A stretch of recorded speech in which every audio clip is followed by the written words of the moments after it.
এখন আমরা যাচ্ছি গোপীবল্লভপুর। এই রাস্তাটায় দেখুন, দু সাইডে জঙ্গলটা দেখুন কিভাবে, আর গাছগুলোকে দেখতে কত সুন্দর লাগছে। গাছগুলোয় দু সাইড থেকে রোদ্দুরটা পড়ছে, দেখুন গাছগুলোকে দেখতে, ছোট ছোট পাতাগুলো বেরিয়েছে একদম সোনালি কালার, মানে না দেখলে বুঝতে পারবে না কি লাগছে গাছগুলো। আর জঙ্গলটা সেই আছে, আর যাচ্ছেই তো যাচ্ছে, কত বড় জঙ্গলটা দেখুন।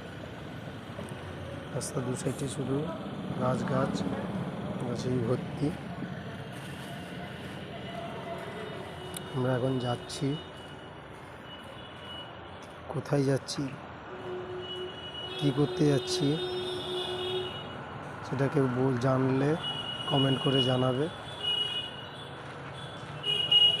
গাছগুলো দেখুন কি সুন্দর দেখতে, গাছের পাতাগুলোর রং কালারটা, যারা মানে ওখান থেকে বসে হয়তো বুঝতে পারছো কিনা জানি না, একদম মানে সামনে এইসব এতে এলে মন একদম মুগ্ধ হয়ে যাবে। দেখলে এই যে গাছের ফুলের মানে যে সেন্ট আছে, এই সেন্টে পুরো মন মুগ্ধ হয়ে যাবে।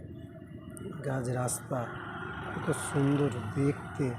এই যে জঙ্গলকে আমরা সব কেটে দিই, করে দিচ্ছি, এসব জায়গাগুলো দেখুন, এখানটার গাছগুলো মরে গেছে,